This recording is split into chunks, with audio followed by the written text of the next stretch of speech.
Hello everyone, welcome to GMains 2017 offline paper Physics Solutions.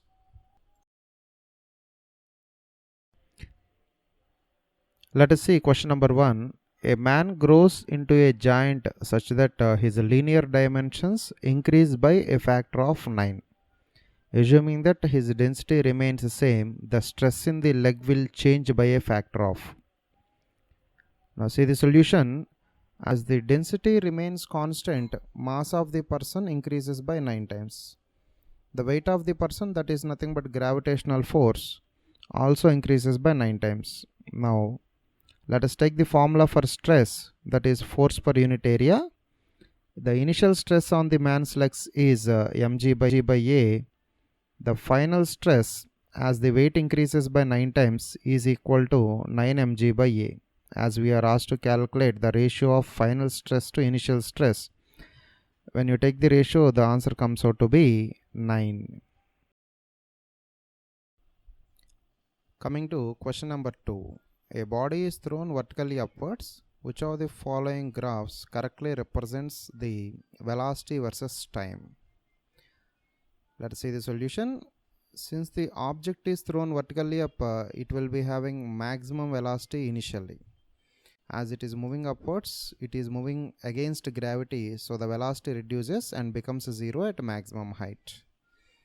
At this moment, the velocity gets reversed and the object starts coming down as a freely falling body. So the velocity increases and reaches to the initial value as it comes to ground level.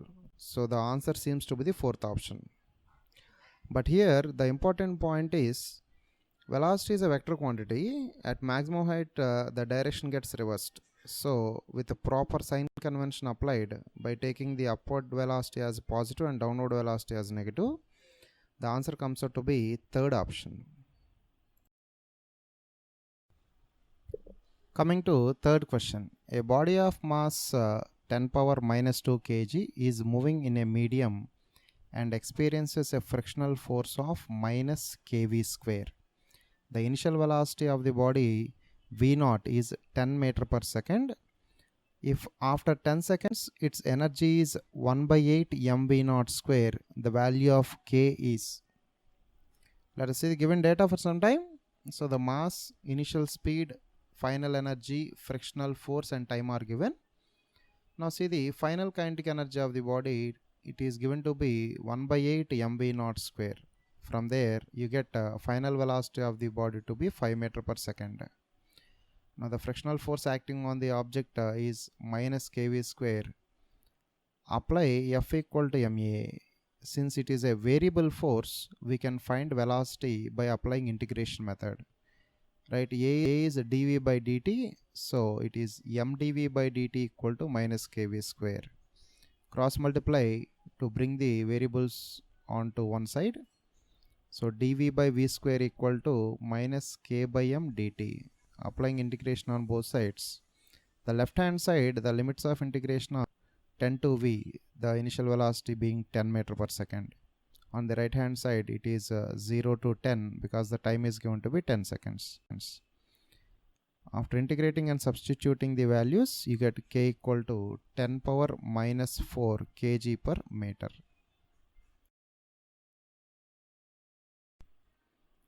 Coming to question number 4. A time dependent force F equal to 60 acts on a particle of mass 1 kg. If the particle starts from rest, the work done by the force during the first second will be. We can calculate the work done by the force on the particle by calculating the change in kinetic energy, that is by applying work energy theorem. Let us see the solution. As the particle is initially at rest, its initial kinetic energy is 0. As the force acting on the particle is time dependent, so we have to find the velocity after 1 second by integration method. Let us see F equal to ma, that is 60 equal to ma. From there a can be written as dv by dt. Applying integration on both sides, integral 0 to 160 equal to m times integral 0 to v dv by dt. Taking the similar variables onto one side, we get velocity equal to 3 meter per second. Now apply work energy theorem, W net equal to delta K, that is K final minus K initial, that is half mv square minus 0. Final velocity comes out to be 3 meter per second. So you get work done equal to, that is final kinetic energy, that is equal to 4.5 joule. Coming to question number 5. The moment of inertia of a uniform cylinder of length L and radius R about its perpendicular bisector is I. What is the ratio L by R such that the moment of inertia is minimum? Now let us see the solution part. Volume of cylinder is given by V equal to pi R square L. The moment of inertia of the cylinder about its perpendicular bisector is given by m times L square by 12 plus R square by 4. As L and R, both of them are variables, let us bring the formula to a single variable by replacing R with volume, that is R square equal to V by pi L. So the formula finally becomes m times L square by 12 plus V by 4 pi L. Now the moment of inertia is expressed only in terms of length. Now since we have to find the minimum moment of inertia, let us apply maxima minima condition, that is differentiate moment of inertia with respect to length and equate it to 0. Upon applying differentiation with respect to length, we will get 2L by 12 minus V by 4 pi L square equal to 0. From there you get L square by 6 equal to pi R square L by 4 pi. So upon simplification, we get L by R equal to root 3 by 2. Let us take question number 7. The variation of acceleration due to gravity g with the distance d from the center of the earth is best represented by, given r is radius of the earth. So for this problem, we consider earth to be a perfect sphere of uniform density. So coming to the variation of acceleration due to gravity inside a solid sphere. Inside a solid sphere, the formula for acceleration due to gravity is given by gm by r cube into d, where d is the distance of consideration from the center of the sphere. As you can see, it is directly proportional to d, as gm by r cube is a constant value. Once we cross the surface of the sphere, we are outside or on the surface of the sphere. In these two cases, I can consider the solid sphere as a point mass located at the center of the sphere using Newton's shell theorem. So whether it is a point on the surface of the sphere or outside any point of the sphere, the formula for g will be, that is of a point mass, that is gm by d square. Now the acceleration due to gravity is inversely proportional to d square. So there are two parts of this graph. As long as we are inside the sphere, it is directly proportional to d, and as long as we are outside on the surface of the sphere, it is inversely proportional to d square. So the correct option comes out to be fourth one. A copper ball of mass 100 grams is at a temperature T. It is dropped in a copper calorimeter of mass 100 gram filled with 170 gram of water at room temperature. Subsequently, the temperature of the system is found to be 75 degrees centigrade. T is given by, given the room temperature 30 degrees centigrade and a specific heat of copper 0.1 calorie per gram degree centigrade. This problem can be solved by applying the principle of calorimetry, also known as method of mixtures. That is, the total heat lost by the hot body is equal to total heat gained by the cold body when heat is not lost to the surroundings in any other method. Whether it is heat lost or heat gained by an object is given by the formula ms delta T, where m is mass of the object, s is specific heat capacity, and delta T is the temperature difference. If the object loses heat, then its temperature decreases. and if the object gains heat, the temperature increases. So by applying this formula, we get the heat lost by the copper ball, that is the hot body, as 100 into 0.1 into T minus 75. Heat gained by water and heat gained by calorimeter is given on the right hand side. By simplification, we get T equal to 885 degrees centigrade.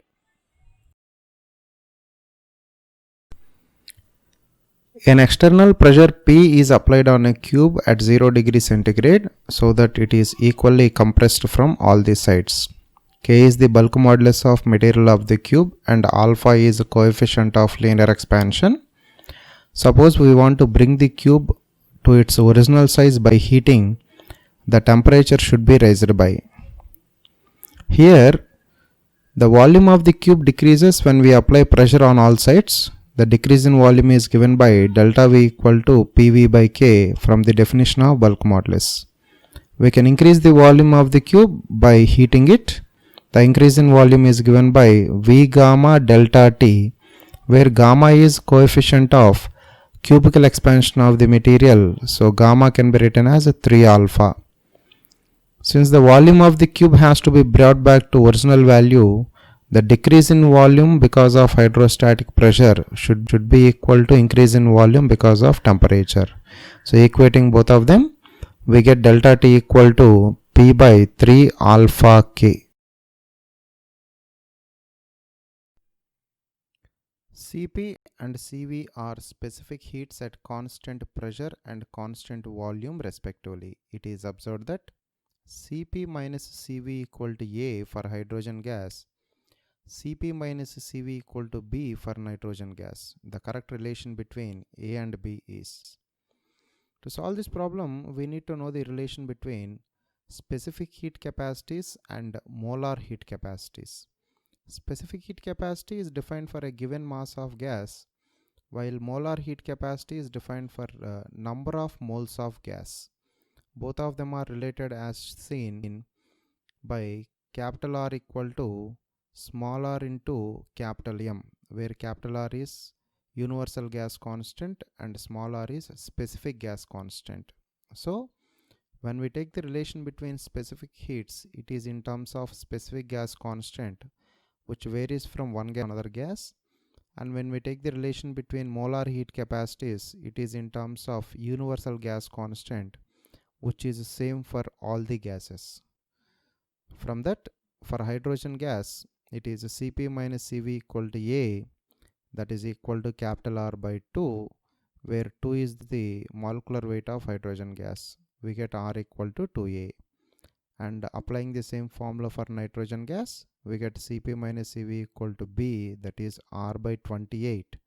28 is the molecular weight of nitrogen molecule.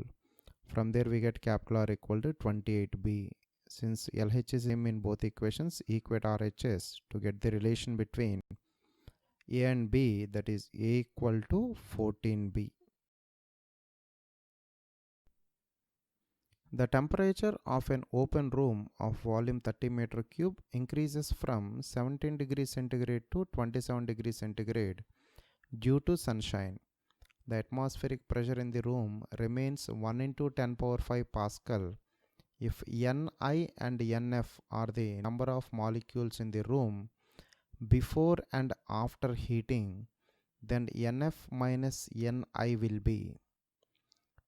Here, since the room is open, the pressure, that is atmospheric pressure, will remain constant as the temperature changes, and the volume of the room is also a constant value. So here only the temperature is changing, because of which the number of molecules present in the room will change. Let us apply ideal gas equation, PV equal to nRT. From there N equal to PV by RT. So here P, V and R are constants, only the temperature is changing. So the initial number of molecules corresponding to 17 degrees centigrade temperature is 1244.3, and the final number of moles in the room is 1202.8.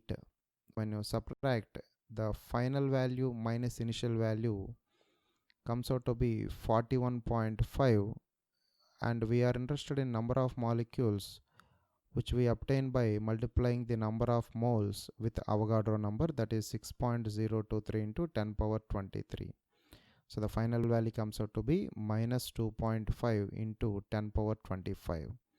The negative symbol here indicates that the number of molecules have decreased with increase in temperature. A particle is executing simple harmonic motion with a time period t.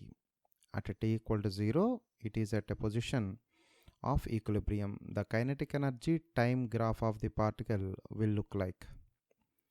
When a particle is in simple harmonic motion, it has maximum velocity, thus maximum kinetic energy at mean position, and zero velocity, thus zero kinetic energy at extreme position. Now since the particle is in SHM, let us see the variation of kinetic energy given in the graphs. The kinetic energy of the particle is given by the formula half m omega square of a square minus x square, where m is mass of the particle, omega is the angular frequency, a is amplitude of oscillation, x is displacement of the particle. At mean position x equal to 0, so it is maximum kinetic energy, that is half m omega square a square. So the graph should start with non-zero value, which is in third and fourth options, and the particle will take a time of t by 4, 1/4 of the time period to go to extreme position where it will come to rest. So after t by 4 time, the particle should come to rest, so its kinetic energy should become 0, which is given in fourth option. An observer is moving with half the speed of light towards a stationary microwave source emitting waves at a frequency 10 GHz. What is the frequency of microwave measured by the observer? Speed of light is 3 into 10 power 8 meter per second. This is a problem concerning Doppler effect in light at relativistic speeds. Here in Doppler effect of light, whether the observer is moving or the source is moving, in both cases we get the same formula, because for propagation of light waves there is no requirement of any material medium. So the apparent frequency received by the observer is given by f dash equal to f of under root c plus v by c minus v, where c is the speed of light and v is the speed of the observer. F is the original frequency. It is given that v equal to half of c. So from there we get f dash equal to f root 3. So the frequency received by the observer is 17.3 gigahertz.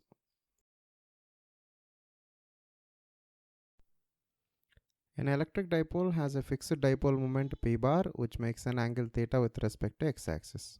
When subjected to an electric field E1 bar equal to Ei cap, it experiences a torque tau k cap.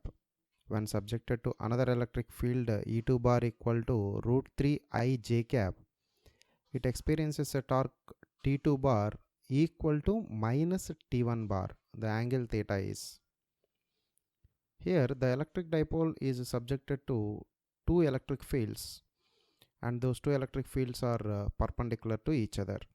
Let us see the effect of the electric field on the dipole one by one. Torque acting on the dipole is given by the formula tau bar equal to p bar cross E bar, where p is dipole moment and E bar is the electric field intensity. When you write the formula in magnitude, it is torque equal to Pe sin theta. The torque acting on the dipole due to the first electric field is Pe sin theta, and the torque acting on the dipole due to the second electric field is P root 3 E sin 90 minus theta, that is P root 3 E cos theta. Since it is given that T2 bar equal to minus T1 bar, both the torques should be adding up to 0. So we get 0 equal to P sin theta minus P root 3 E cos theta. From there you will get tan theta equal to root 3, indicating theta is 60 degrees. A capacitance of 2 microfarad is required in an electrical circuit across a potential difference of 1 kilovolt. A large number of 1 microfarad capacitors are available which can withstand a potential difference of not more than 300 volt. The minimum number of capacitors required to achieve this is. So we have to get a total capacitance of 2 microfarad. Only 1 microfarad capacitors are available. So in series combination of capacitors, total potential is sum of the individual potentials. In parallel combination of capacitors, total capacitance is sum of the individual capacitances. First of all, let us see how to obtain a total potential of 1 kilovolt. Since each capacitor can withstand a maximum potential of 300 volts, we can connect 4 capacitors in series which will have a voltage of 1200 volts, which is more than 1 kilovolt.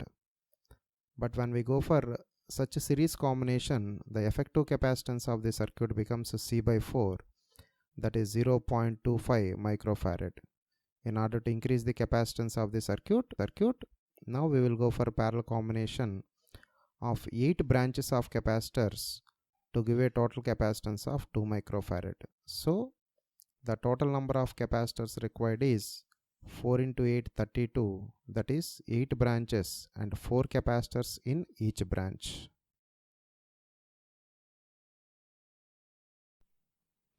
In the given circuit diagram, when the current reaches a steady state in the circuit, the charge on the capacitor of capacitance C will be.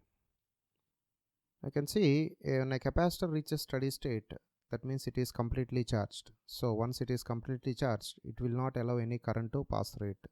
Effectively, a capacitor behaves as open circuit.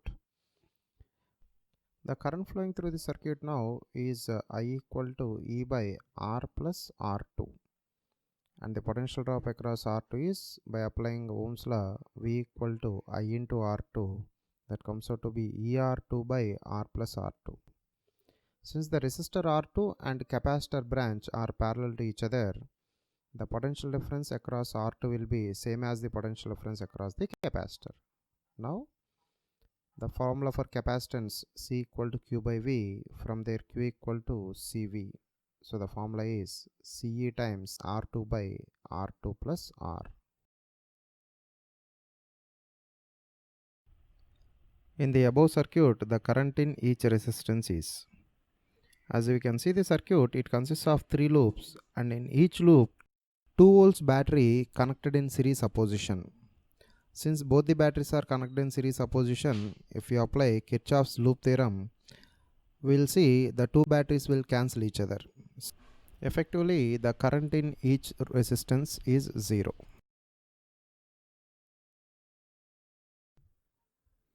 A magnetic needle of magnetic moment 6.7 into 10 power minus 2 ampere meter square and moment of inertia 7.5 into 10 power minus 6 kg meter square is performing a simple harmonic oscillation in a magnetic field of 0.01 Tesla. Time taken for 10 oscillations is.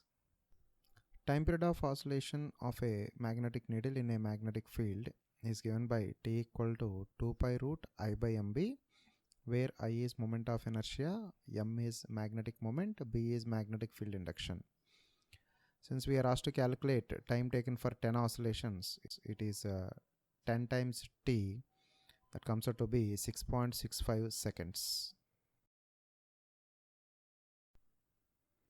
When a current of 5 milliampere is passed through a galvanometer having a coil resistance of 15 ohm, it shows full scale deflection. The value of resistance to be put in series with the galvanometer to convert it into a voltmeter of range 0 to 10 volts is.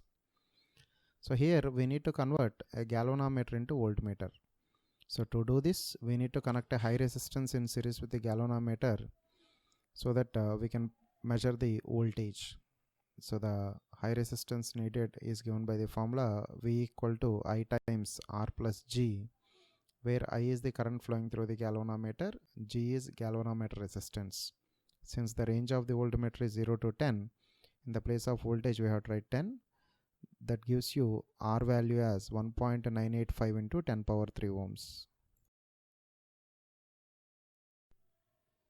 In a coil of resistance 100 ohm, a current is induced by changing the magnetic flux through it as shown in figure. The magnitude of change in flux through the coil is. Induced EMF in a coil is given by E equal to d phi by dt. I equal to E by R, so it is 1 by R d phi by dt. By a cross multiplication, we get R times I dt equal to d phi.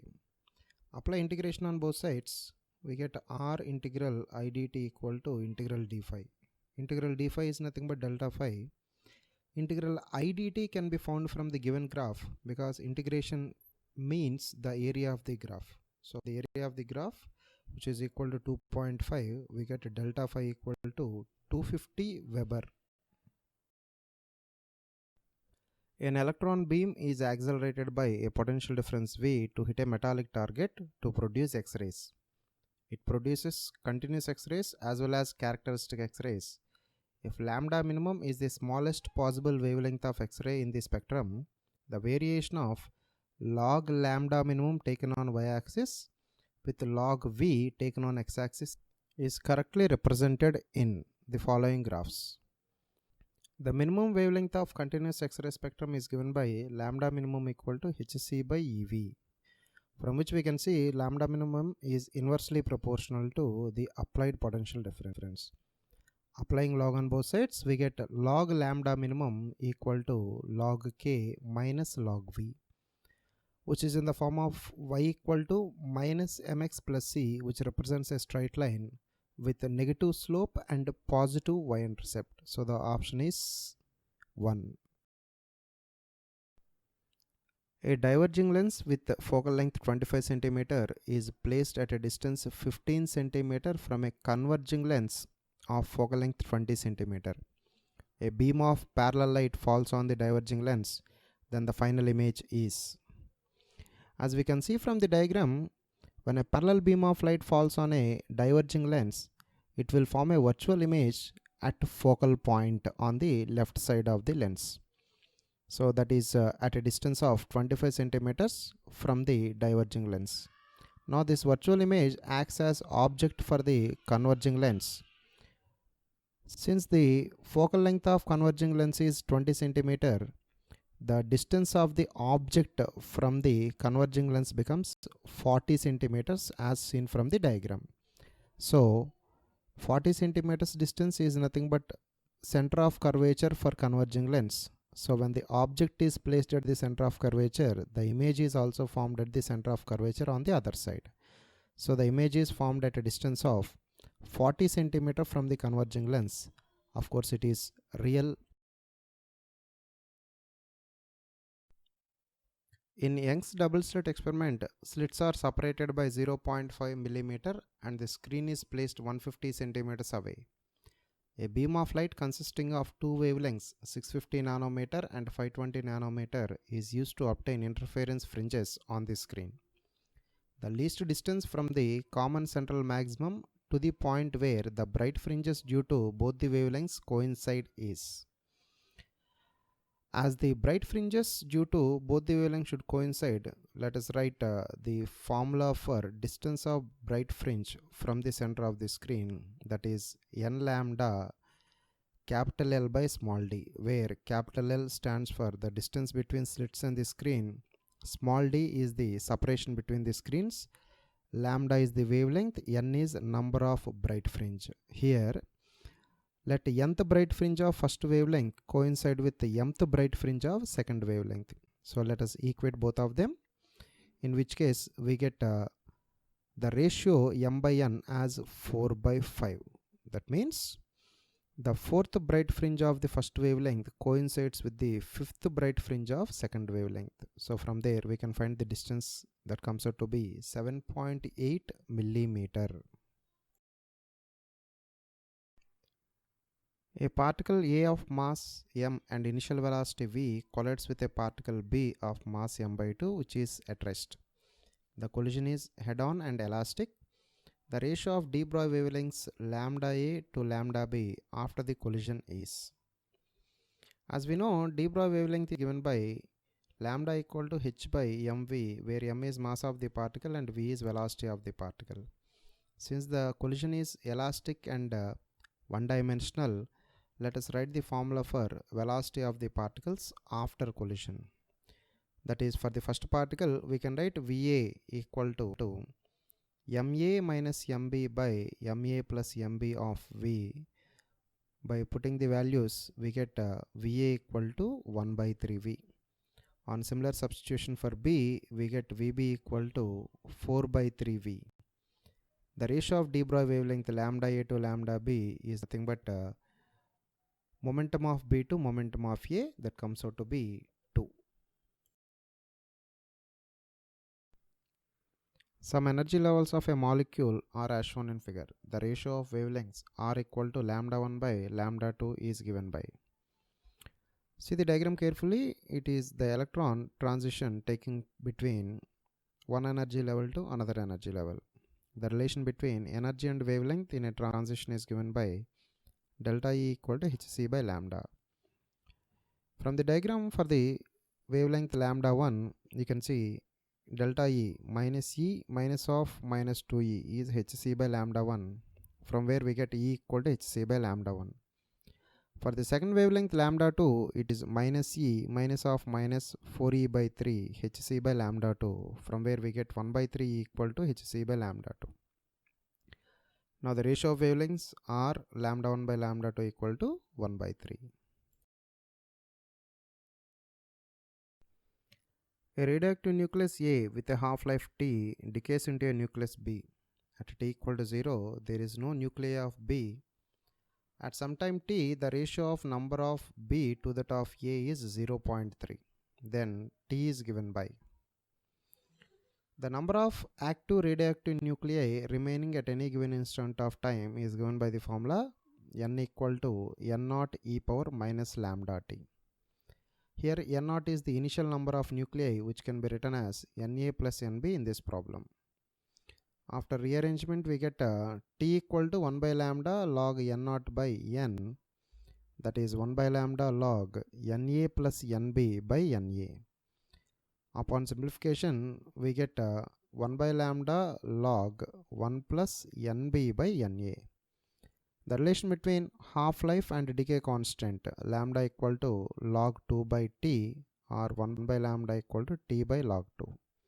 Combining the above two equations, we get T equal to T log 1.3 by log 2. In a common emitter amplifier circuit using an NPN transistor, the phase difference between the input and the output voltages will be. You can see the block diagram of a common emitter amplifier circuit. For sustained amplifying action, some output of the amplifier should be fed back into the transistor amplifier. So the feedback can be given in two ways. One is the negative feedback, another one is the positive feedback. If a negative feedback is given, we obtain amplifier action, and if a positive feedback is given, we obtain oscillator action. Since in the case of an amplifier, the feedback is negative, so the phase difference between the output and the feedback will be 180 degrees. In amplitude modulation, sinusoidal carrier frequency used is denoted by omega c and the signal frequency is denoted by omega m. The bandwidth delta omega m of the signal is such that omega m is very much less than omega c. Which of the following frequencies is not contained in the modulated wave? You can see the formula for amplitude modulated wave, C modulated equal to AC sin omega ct plus mu AC by 2 cos omega c minus omega m of t minus mu AC by 2 cos omega c plus omega m of t. Here mu is a modulation index. So as you can clearly see from the formula, omega m is missing in the above expression.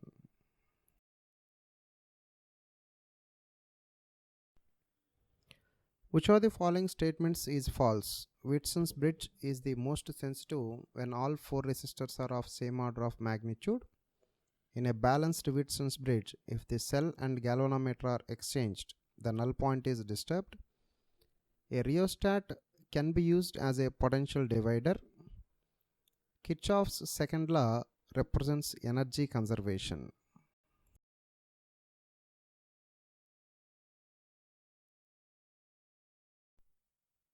The following observations were taken for determining surface tension T of water by capillary method.